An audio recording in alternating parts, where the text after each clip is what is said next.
Bonjour, aujourd'hui c'est un épisode en duo. Je reçois une invitée et nous allons avoir une conversation informelle sur le thème de l'apéro. L'apéritif, comment bien faire l'apéro à la française. J'ai pensé que ce style de conversation informelle, mais dans un français assez lent, adapté pour les personnes qui apprennent le français, était une bonne opportunité de travailler la compréhension orale d'une manière un peu différente des épisodes que je fais en solo. Tu peux retrouver la transcription intégrale de l'épisode sur mon site français.mypolyglotlife.com et dans l'espace Patreon, je m'arrête sur quelques mots de vocabulaire pour les expliquer et te permettre de les mémoriser et de les réutiliser plus facilement. Et si tu veux transformer la façon dont tu apprends le français en un mois, n'oublie pas de t'inscrire à la newsletter si ce n'est pas déjà fait, parce que je vais y partager une offre exclusive pour Black Friday, un moyen très complet de structurer ton apprentissage du français, à la fois pour apprendre à apprendre, pour combattre tes saboteurs, mais aussi, et là c'est la particularité de cette offre Black Friday, pour pratiquer le français chaque semaine avec moi et avec d'autres apprenants pendant un mois. L'offre est limitée, donc inscris-toi à la newsletter pour être parmi les premiers et premières informés. Le lien est dans les notes de l'épisode. Bonne écoute! Bienvenue dans la sixième saison de My Polyglot Life en français. Je suis Cathy Intro, coach de français certifié Neurolanguage et j'aide les apprenants de niveau intermédiaire et avancé à perfectionner leur français dans la joie et la bonne humeur et avec efficacité. Cet épisode est disponible sur YouTube et en version audio sur les plateformes de podcast. Bonjour, aujourd'hui je ne suis pas toute seule, je reçois Cara Leopold, qui est anglaise et qui vit en France depuis de nombreuses années. Si tu as écouté mes précédents podcasts, tu as peut-être entendu notre interview sur comment apprendre le français ou une autre langue avec des films. Mais aujourd'hui, je l'ai invitée pour qu'on discute ensemble de certains points de la culture française et de références. Et aujourd'hui, notre sujet est un sujet fondamental de la culture française. Si tu dois maîtriser un truc, c'est l'apéro. L'apéritif, la culture de l'apéritif, la culture de l'apéro, c'est notre sujet du jour. Bonjour Cara, Bonjour Cathy. ça va bien? Oui, ça va. On n'est pas vraiment à l'heure de l'apéro quand on enregistre ça, mais on va se mettre dans l'ambiance et on va se souvenir de nos soirées d'apéro. C'est ça. D'ailleurs, c'est un gros point à éclaircir. Qu'est-ce que c'est l'apéro, en fait? Oui, c'est ça parce que le principe, c'est quand même de boire un verre ensemble. Ouais, enfin, un, pas qu'un, en fait. Oui, ouais. Et voilà, donc ça peut se passer dans un bar, Ouais. ça peut se passer chez quelqu'un. Euh, et même là, si on t'invite pour boire l'apéro, en fait, au final, tu vas pas que boire chez quelqu'un, tu vas aussi manger. Et enfin en général, et puis peut-être que en fait l'apéro, en fait des fois on prend l'apéro avant de s'asseoir pour manger un vrai gros repas, par exemple chez les parents ou les beaux-parents. Donc enfin voilà, il y a déjà peut-être plusieurs contextes d'apéro. Je sais que toi t'as pris l'apéro hier avec des amis. Ouais. En fait, donc on s'est retrouvés dans un café en fin d'après-midi qui ferme à Ouais. 6h30. Et ensuite, donc, on est allé boire un verre quelque part. Et ensuite, on est allé dîner. Donc là, c'est dans le cadre d'un apéro avant d'aller dîner au resto. Apéro dans un bar avant Voilà. d'aller dîner au resto. Mais pas le même resto. Oui, On parce que peut faire l'apéro dans le même, mais on peut aussi changer parce que un bar et un resto, c'est pas la même chose, pas la même nourriture. Donc, tu peux aller dans un endroit puis changer ensuite pour manger. oui, c'est ça. Et même au restaurant, ils peuvent te proposer un apéro, Oui. un apéritif. Enfin, voilà. Ça peut se passer de plusieurs manières, dans plusieurs endroits, mais le principe est plus ou moins le même. Ouais, le principe, c'est de toute façon de prendre un verre d'alcool ou sans alcool si tu bois pas d'alcool. Mais bon, en France, c'est quand même très alcoolisé. Donc, tu bois un verre avant de manger. Par exemple, au resto, si tu commandes, le serveur vient te demander ce que tu veux à boire, on comprend que c'est plutôt un verre pour avant de manger. Et après, quand tu vas commander ton plat, tu commanderas le vin. Mais on commence par avoir un petit truc à boire pour trinquer tous ensemble et commencer la soirée en attendant la nourriture. Ouais, c'est ça. Parce que là, tu as dit que, en effet, nous, c'est pas trop l'heure d'apéro parce que c'est le matin. Et pour toi, l'heure d'apéro, c'est quoi? C'est 17h, 18h, 19h? C'est plutôt le soir, dans tous les cas. Ça dépend aussi parce que, par exemple, si c'est en semaine, oui, c'est plutôt le soir parce qu'on va éviter de boire pendant la journée. Mais par exemple, si tu es commercial et que tu vas voir des clients, que tu as un rendez-vous de travail le midi, on Hmm. peut imaginer qu'on commande un apéro pour soi et son client. C'est quelque chose C'est ça, qui ah est... ouais. Oui, non, pardon, je suis en train de dire, si je mange chez mes beaux-parents, on le fait à midi, quoi. Ouais. Donc on prend l'apéro à midi et quart. Ouais, Je le sais pas. week-end, c'est ça. Le week-end, quand tu es invité à manger chez quelqu'un, même le midi, on prend l'apéro, ouais, midi et quart, et on mange à 13h, 13h30, 14h. L'apéro, il dure bien 1 heure peut-être, Ça peut. avec des petits gâteaux apéritifs. Donc, tu as toujours de quoi grignoter, des snacks, et à enfin, t'as plus faim quand arrive le repas, mais tu manges quand Ah, même. c'est exactement ça, oui. Et tu as la réflexion des parents, bah, arrête, mange pas toutes les cacahuètes, t'auras plus faim après. Le problème, c'est que moi, je peux pas boire l'estomac vide ou quasi vide. L'alcool assez fort, parce que ce qu'on sert à l'apéro, ça peut être assez Ouais. fort. Donc, moi, j'ai besoin de grignoter, sinon, ben, je veux pas être bourré à midi et quart, quoi, midi et Bah, demi. c'est ça, donc c'est pour ça qu'on sert les choses à manger, à grignoter. C'est pas de la vraie nourriture, mais des choses à grignoter avec l'apéro. Et en plus, Hmm. c'est des choses qui sont salées, donc tu pioches dedans et sans t'en rendre compte, en fait, tu bois et tu manges en Hmm. même temps, et c'est pour ça que tu finis par manger plus que nécessaire. Et ça, c'est Exactement. donc ça avec l'apéro. euh, Même dans les bars, des fois, ils t'amènent un peu des cacahuètes ou des petits mix apéro. C'est vrai, c'est offert, ouais. Ou tu peux prendre, enfin, une planche apéro. Ouais. Si t'es dans un bar et que t'as un petit peu faim ou que tu veux pas boire l'estomac vide, une planche de charcuterie, planche de fromage ou planche mixte avec un peu des deux, et tout le monde partage, t'en commandes une ou deux selon combien tu es, puis tout le monde partage le pain et coupe le fromage ou se prend un morceau de charcuterie. Donc c'est très convivial en fait. On est tous autour de la table à partager une planche. C'est ça, c'est ça. Du coup, ouais, c'est un peu, je trouve que c'est déjà un peu différent du Royaume-Uni dans le sens où, ben déjà, enfin, ça peut arriver de grignoter, mais je trouve que au Royaume-Uni, c'est plus on boit et il y a peut-être rien à manger. Donc, on se saoule plus vite Mm. ou il faut mieux tenir l'alcool parce que, enfin, voilà, on mangera peut-être un kebab à la fin de la soirée, mais pas forcément en buvant. Donc, déjà en France, voilà. Enfin, moi, je préfère parce que je préfère pas être, enfin, pas me saouler en tout cas, et puis, enfin, y aller doucement. Donc, c'est bien de manger en même temps, je trouve. Ouais. Et on boit plus lentement aussi, je pense, que les Britanniques, par exemple. Mhm. Oui, je pense aussi. Ouais, ouais. Donc, c'est quand même, ouais, il y a un côté un peu plus sophistiqué dans ce qu'on boit aussi.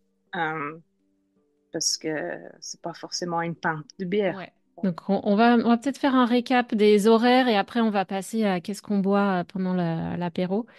Donc en gros, l'apéro, il faut d'abord se renseigner sur ce qu'a en tête la personne qui t'a invité. Quel contexte c'est? Est-ce que c'est un apéro le midi dans un cadre de travail? Donc là, on va rester modéré, peut-être un verre avec ou sans alcool. Sinon, ça peut être après le travail. Donc comme on finit assez tard en France, plutôt 19h.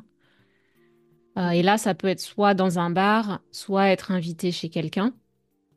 Si on est invité chez quelqu'un, n'arrive pas en avance, hein. Même arrive pas à l'heure. Si on te dit 19h, tu arrives à 19h10, 19h15, parce que sinon, l'hôte se prépare pour 19h, mais tout est jamais prêt complètement à 19h, donc c'est bien de laisser un petit peu de temps après.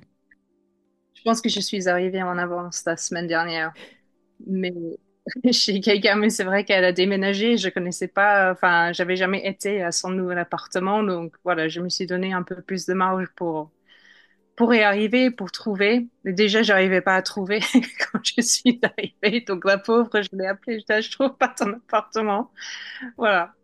Mais ok, ça c'est bon à savoir. Je pense que c'est appelé le quart d'heure de politesse Ouais, ou alors en fait, chaque région, ça dépend dans quelle région tu es. Moi, je suis en... Le département s'appelle la Vendée, donc c'est le quart d'heure vendéen. Tu peux avoir le quart d'heure breton, le quart d'heure bordelais, enfin, bah, j'ai entendu le quart d'heure voilà. franc-comtois. Donc pour la Franche-Comté, la région de Besançon à l'est, quart d'heure franc-comtois. Mais c'est ça, c'est quart d'heure de politesse, ouais. Et ça peut être, si c'est le week-end, on peut être invité à l'apéro le midi. Donc ça, c'est plutôt apéro, mais on sait qu'on va rester pour le repas. C'est compris dans le cadre du repas. Et puis l'apéro le soir, en général, c'est avant de sortir, peut-être au resto ou juste pour voir un ami. Chacun a un engagement pour le dîner, mais on veut quand même se voir 1 ou 2 heures pour l'apéro avant d'aller chacun de notre côté. J'étais chez une amie jusqu'à minuit parce qu'on a fait la soirée avec une autre amie. Bah, ça s'appelait un apéro, mais en fait, c'était toute la soirée chez elle. Ouais, c'est ce que je voulais dire justement, c'est l'apéro, tu sais quand tu arrives et tu sais jamais quand tu pars. Donc prévois un petit C'est ça. truc si t'es du genre à stresser pour la nourriture, bah, amène des gâteaux apéro, des trucs pour grignoter comme ça, même s'il n'y a pas de vraie nourriture, t'es sûr que tu vas pas mourir de faim. Après, on peut aussi commander des pizzas ou des trucs comme ça. C'est ça. Si tout le monde se rend compte que, ah ouais, il est déjà 9, 10 heures, on n'a toujours pas mangé, mais on n'a pas envie d'arrêter la soirée, bon, bah, on commande un truc et puis voilà. Bon, là, on avait prévu, on avait de quoi manger, donc c'était bien. D'accord. Donc ça, c'est plus un apéro dînatoire. Tu peux aussi demander à ton hôte, à la personne qui t'invite, si c'est un apéro ou un apéro dînatoire. Et là, tu sais que tu dois ramener à manger. C'est ça. Oui, on était plus dans ce cadre-là. Donc, qu'est-ce qu'on ramène à manger dans un apéro dînatoire chez un ami? Euh, Ah, tu me le demandes? Ouais, qu'est-ce que tu ferais, toi? Bah, là, en fait, pour samedi dernier, j'ai proposé d'emmener le Mhm. dessert. Et puis une autre personne s'est occupée bah, en gros, plus de la partie apéro, disons. La partie quand on grignote avec de l'alcool. Donc, c'était quoi? Elle avait des petits gâteaux apéro et puis elle avait fait une espèce de sauce ou mousse à base d'aubergine. Non, pas d'aubergine, artichaut. On trempait les petits gâteaux apéro dans cette sauce ou enfin à base d'artichaut. Et puis elle avait des poivrons. Moi, je mange pas les poivrons parce que ça me va du coup. Mais je me suis concentrée sur les gâteaux apéro. Et puis la hôtesse, enfin, qui nous a accueillis, elle a fait une tarte et une salade. Mm. Donc on a vraiment mangé, enfin, un vrai repas après. Ouais, Mais on avait commencé autour d'une bouteille de vin et puis de ces grignotages, si on ouais. veut.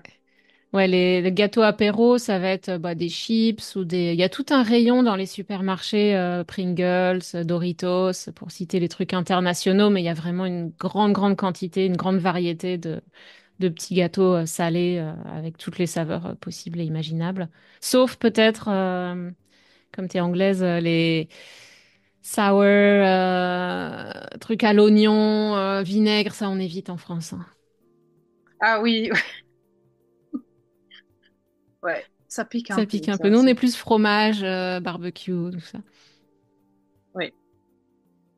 Et donc, ouais, dans les éléments incontournables de l'apéro, donc il y a ouais, les petites sauces, les trucs pour tremper. Donc en France, on appellerait peut-être ça soit une sauce ou une tartinade si c'est pour mettre sur un morceau de pain. Ouais. Hmm. et trempette au Québec. Ce qui a du sens parce que tu trempes les choses, donc c'est une trempette. Ah Ouais, mais oui? en France, on va te regarder bizarre si tu dis j'ai amené de la trempette.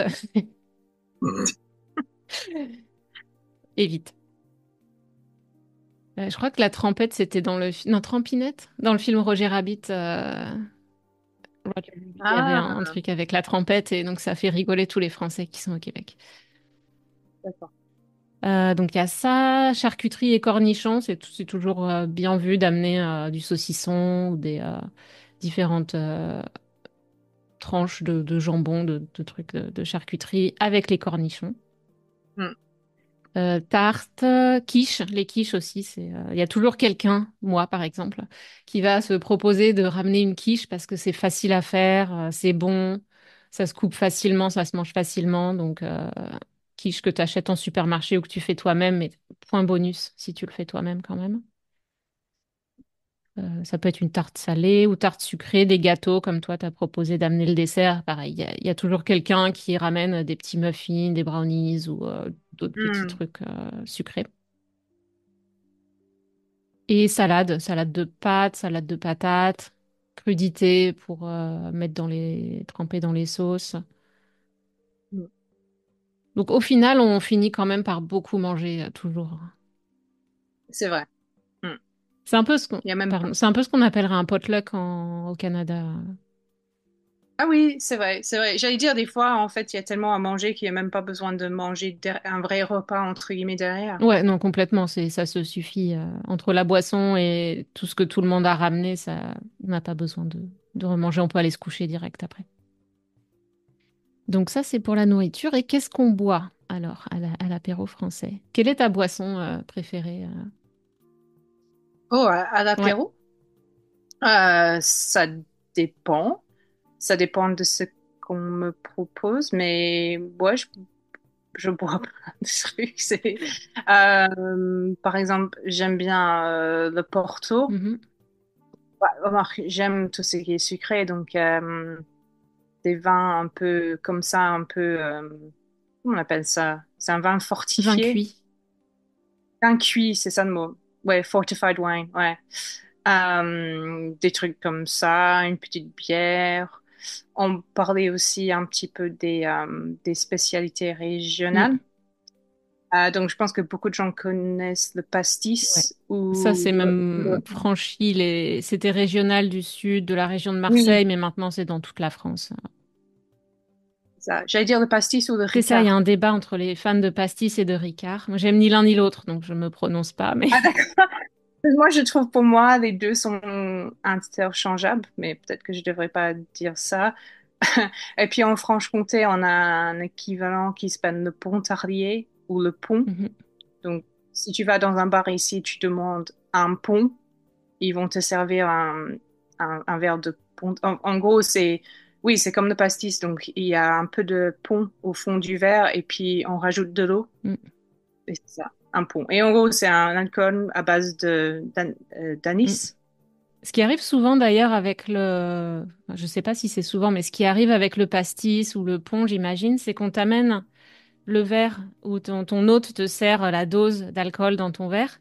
Et après, comme Ouais. chacun aime le diluer plus ou moins, tu laisses la personne rajouter l'eau et la glace pour que chacun se fasse son petit pastis exactement comme il l'aime ou comme elle l'aime.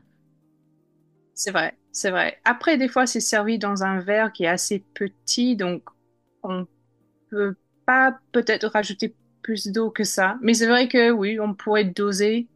Euh, ouais, on peut doser un peu quand Ouais, même. quand ça se passe à la maison, peut-être plutôt où tu sers Oui, c'est l'alcool ça, parce que et dans un bar, si tu dis rien, tu auras juste enfin, la quantité d'eau qu'on te c'est ça. donne. Oui, voilà. Sauf si, ouais, des fois, est-ce que des fois dans les bars, ils te servent juste le verre avec le fond de pastis ou autre, et puis à côté, un petit pichet d'eau? Je sais pas. Comme j'en commande jamais, je me Oui, tu souviens commandes pas. jamais ça, Ouais. donc ouais, Non, les verres, les boissons les plus populaires, je dirais que c'est peut-être la bière. Quand même, pour l'apéro, la bière, c'est des oui. boissons numéro un, peut-être. Un truc qu'on aime bien aussi, surtout les filles, c'est une boisson de filles, un kir. Ah oui, oui. Le kir, c'est la liqueur, liqueur aux fruits, donc ça peut être pêche, cassis, framboise, je sais pas ce qu'il y a d'autre, mais bon, ce genre de liqueur de fruits avec un vin blanc. Donc un vin Mhm. blanc pas terrible, mais comme tu rajoutes la liqueur de fruits derrière, ça passe tout seul. C'est pas très cher, c'est sucré, c'est bon, donc c'est assez populaire aussi. Mm. Puis il y a le Kir Royal avec un vin Ouais. pétillant, un peu plus Mm. classe. Le Kir breton avec du cidre. Oui, oui, c'est bon ça aussi. Mais c'est méga sucré pour le coup, entre le cidre et le cassis par exemple, c'est sucré. Après, les trucs de type, comme tu disais, vin cuit, type Porto ou sucré comme le Rivesaltes, des vermouths, trucs qui ont un goût de médicament comme la Suze. Et les vermouths, c'est plus des trucs qu'on va trouver dans les apéros à la maison. Et un peu moins, on va moins Mm. les commander dans les bars. Dans les bars, on est peut-être plus bière, un pichet de vin, un kir. Et puis quand on est chez les gens, c'est là qu'on va commander plus enfin de prendre plutôt des portos, vin sucré, vin cuit et les alcools régionaux. Mm. Chez moi, on a dans l'Ouest, donc c'est considéré comme des vermouths pour les amateurs d'alcool. Ça rentre dans la famille des vermouths. On a l'épine ou la trousse-pinette. Et pour faire ça, mes amis m'ont expliqué, tu prends du vin, tu mets un peu d'eau de vie, donc d'alcool très fort. Tu laisses tout ça mariner avec des épines ou des fruits ou des feuilles d'un arbre.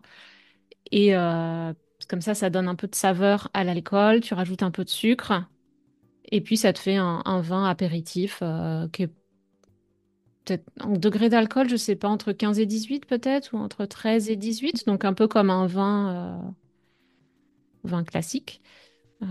Et chaque région a ses recettes artisanales et ses spécialités. D'accord. Il y a un truc qui m'a perturbée en parlant de boisson de l'apéro qui m'a perturbée quand je suis arrivée au Canada. Un repas avec les collègues de bureau, ils passent prendre les commandes pour l'apéritif. Moi, bon, je connaissais pas trop les cocktails et j'ai vu martini sur la carte. Mm. Donc j'ai fait, bah, je vais prendre un martini. Je Ouais. crois que j'ai même dit martini rouge parce que j'aime bien le martini Mhm. rouge et le serveur m'a regardé, tout le monde m'a regardé. Martini rouge. Mais qu'est-ce que c'est? Est-ce que Mhm. tu sais ce que c'est, toi, un martini en France ou au Canada? Bah oui, C'est quoi en France? bah il y a deux types de martini, il y a le rouge et l'autre c'est le blanc, c'est Ouais, ça? voilà. En fait, c'est une marque de vermouth. Oui, c'est ça. J'en bois jamais, mais je sais qu'il existe ces deux versions. Ouais. Et ben sache qu'au Canada, aux États-Unis aussi, je pense que c'est la même chose. Un martini, en fait, ça veut dire cocktail. Donc quand tu Ah, commandes un martini, on va te demander bah Bloody Mary, Caesars. Enfin, on attend ça comme réponse, on n'attend pas blanc ou rouge. ah, ok. Ah oui, c'est bizarre. Donc ils ont pas cette marque. Non. Ou alors peut-être c'est réservé aux gens qui font les cocktails, et ils l'utilisent dans les cocktails, mais non, un martini, ça veut dire un cocktail, mais pas la boîte, la bouteille avec écrit martini dessus. D'accord. Eh ben, je saurais. Voilà, c'est un truc nord-américain. Grand moment de solitude. J'étais rouge comme mon martini et le César que j'ai commandé après. C'est bizarre. Caesar, qui est d'ailleurs nom canadien pour le Bloody Mary, il est un petit peu différent. Hmm.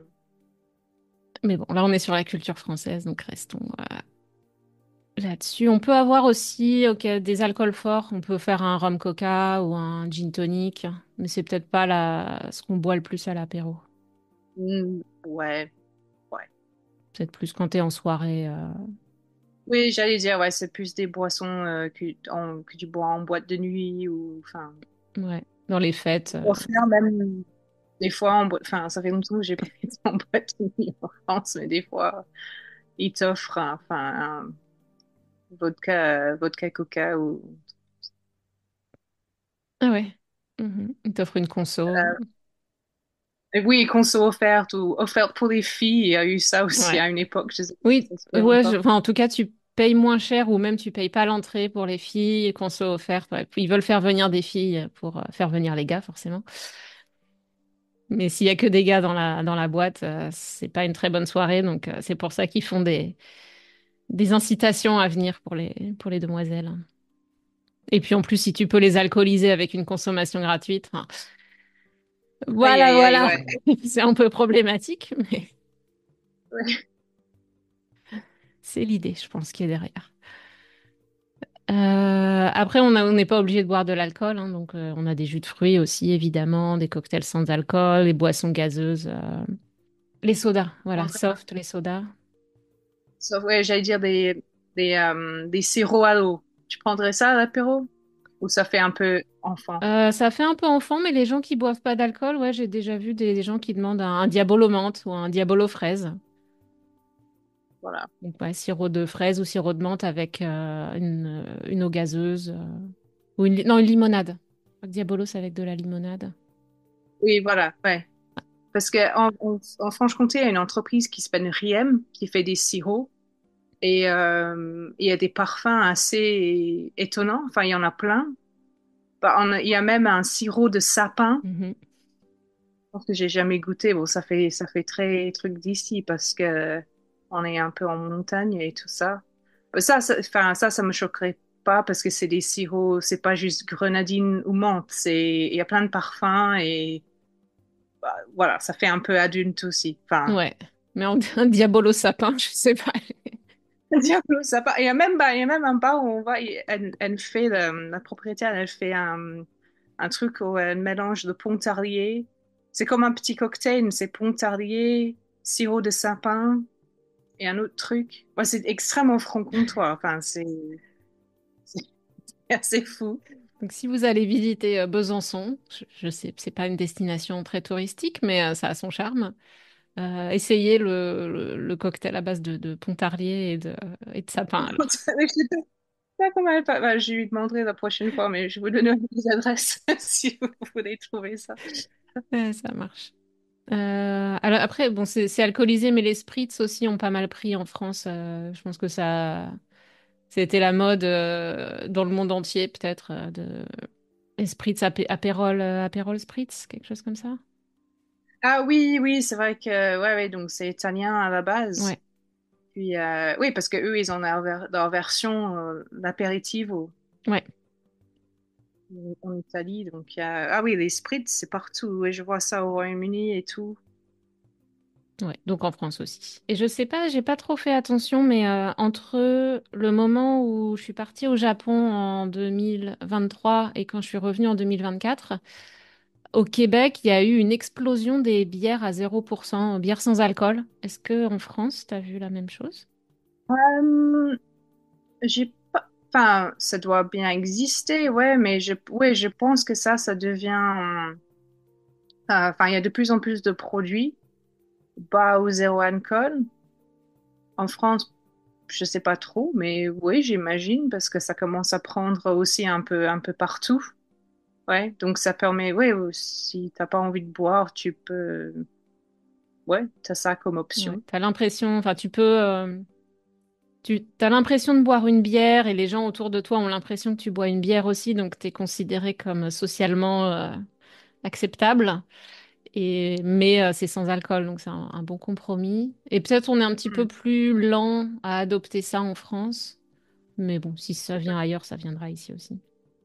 Oui, sûrement. Ça, Et alors, il y a un truc très important avant de boire l'alcool, enfin, avant de boire alcool ou sans alcool, mais avant de boire ton premier verre d'apéro, il faut trinquer. Parce que si tu commences à boire tout seul, c'est une faute, c'est faute mal vu. grave, quoi. Tu ne commences pas à boire avant tout le monde. Il faut trinquer avant. Hmm. Et des fois, les gens parlent tellement où ils sont, enfin, des fois, si c'est un grand groupe, Mm. ça peut être pénible. Oui, Ça peut prendre du temps. oui, ça peut prendre du temps et tu es obligé de faire chin-chin, de trinquer avec tout le monde autour de la table, en regardant dans les yeux. Est-ce que tu sais ce qui se passe si tu ne regardes pas quelqu'un dans les yeux pendant que tu trinques? Non. Eh bien, la légende dit que c'est 7 ans de mauvais sexe. Donc voilà. C'est bien. 7 ans de quelque chose, ouais, mais ok. Ah oui, quand même. Ouais. Donc regarde les gens dans les yeux. Au cas où, ouais. Voilà, voilà. Bon, moi, je pense qu'on a pas mal fait le tour. Je voulais mentionner aussi que il y a la tradition des caves en France, mais plutôt à la campagne. Les maisons traditionnelles, les maisons anciennes, il y a une cave où tu stockes les trucs les outils et tout, et le vin et les alcools, parce que c'est frais. Donc, ça a des bonnes Hmm. conditions de conservation pour les alcools. Et donc, la tradition, c'était d'inviter les amis, plutôt entre hommes, hein. Les femmes, elles sont à la cuisine, elles n'ont pas le temps d'aller à la cave. Donc, les groupes se retrouvent comme ça dans la cave de chez quelqu'un et font l'apéro. Ah, dans la Ouais, cave. Oui, ok. Bon, moi enfin, nous, on a une cave immense en fait, à 57 mètres carrés de waouh. cave. Mais c'est dégueulasse, ça fait peur, il n'y a pas d'électricité, il y a des araignées partout, enfin, le sol est enfin, j'irai pas, j'aime pas y aller, de temps en temps je dois y aller, mais enfin, on a des choses stockées là-bas et des trucs comme ça, mais ouais, j'inviterai pas des amis à boire. Et puis j'ai pas de vin, j'ai rien, mais si on voulait stocker de l'alcool, on pourrait en mettre des sacrées quantités, mais Ouais. Mais à ce moment-là, tu fais quelques travaux, tu rénoves tout ça, tu fais un endroit un peu ouais, sympa avec de la lumière et un bar un peu surélevé pour pouvoir poser les verres et t'invites tes amis. ok. Bon, ce sera mon projet pour des années à Ouais, venir. mais comme je pense, les maisons ont changé, puis les gens habitent beaucoup plus en ville, donc il y a moins de caves, et c'est quelque chose qui se perd, sauf dans les campagnes. Ce qui est un Hmm. problème d'ailleurs, parce que les maisons sont éloignées, donc les gens ils font le tour des caves, et après ils ont trop bu, ils prennent la voiture, et c'est là que les accidents arrivent. Hmm. Aïe, aïe, aïe. D'où le développement des bières à 0%. On va militer pour les bières à 0% dans les caves. Pour les conducteurs. Ouais. Bien, je pense qu'on a fait le tour. Donc, on a parlé de la France. Le Québec a cette culture de l'apéro qui est pas présente dans le reste du Canada, ou pas de la même façon. Mais c'est un petit peu différent entre la France et le Québec aussi. Déjà au niveau des horaires, parce qu'on a tendance à sortir plus tôt du travail au Québec. Les horaires sont décalés. Donc, quand tu vas dans les bars, il y a un truc qui s'appelle le 5 à 7, qui est un Hmm. peu l'équivalent de, je vais te la faire à la française, l'happy hour. Voilà, happy hour, mais happy hour, qui est, tu as une réduction dans les bars, en fait, quand tu vas pour l'apéro. Au Québec, entre 5 et 7. En France, je sais pas, entre 6 et 8 peut-être, Oui, un truc comme ça, ouais, je pense. ou 6 et 7. Tu payes tes boissons moins chères, ou tu en as une offerte pour une achetée, euh, Hmm. pour faire venir les gens un petit peu plus tôt. Donc ça existe au Québec aussi, mais pas à la même heure. Et ce qu'on boit, on boit plus de bière, je pense, au Québec à l'apéro. Il y a moins le vin, les liqueurs régionales et tout ça, c'est beaucoup moins développé. Donc c'est plutôt de la bière. Et la nourriture, plutôt des chips et des trempettes, mais moins de charcuterie ou de quiche ou de trucs comme ça. C'est à ça que tu repères les Français dans une soirée franco-québécoise ou franco-canadienne. Tu sais que la quiche a été apportée par un ou une Française. Est-ce que tu as quelque chose à ajouter sur le sujet de l'apéro? Je pense que moi, j'ai fait le tour. Ouais, je pense qu'on a bien fait le tour là. Les gens qui nous écoutent sont équipés. Ouais, prenez des notes, hein. Faites-vous un petit Petit mémo et, apéro. et partagez en commentaire. Envoyez-nous des messages pour nous parler de vos expériences d'apéro réussies ou ratées ou des faux pas, des surprises. C'est toujours intéressant de lire les histoires. Eh bien, merci, Cara, d'avoir été avec nous aujourd'hui pour discuter de ce sujet super important de l'apéro. Et on se retrouve très bientôt pour parler d'un autre sujet. Allez, merci à toi, Cathy. À bientôt. À bientôt! Si tu aimes ce format, laisse-moi un petit commentaire, envoie-moi un email et n'oublie pas de t'abonner à la newsletter très rapidement parce que je vais partager une offre spéciale pour Black Friday L'objectif de cette offre spéciale vraiment très complète, c'est à la fois de t'aider à apprendre, de connaître mieux ton style d'apprenant, de structurer tes études du français. Et là, c'est la spécificité de ce package pour Black Friday. On va aussi pratiquer. Ça va inclure des séances en groupe chaque semaine. Donc, c'est vraiment une offre spéciale pour transformer la façon dont tu apprends le français en un mois. Donc, inscris-toi à la newsletter pour recevoir toutes les infos. La disponibilité de cette offre est limitée, donc n'oublie pas de t'inscrire à la newsletter pour être parmi les premiers et premières informés et ne pas rater l'opportunité de t'inscrire à ce mois spécial en français. En attendant, on se retrouve dans le podcast la semaine prochaine et dans ta boîte mail très rapidement aussi. À bientôt!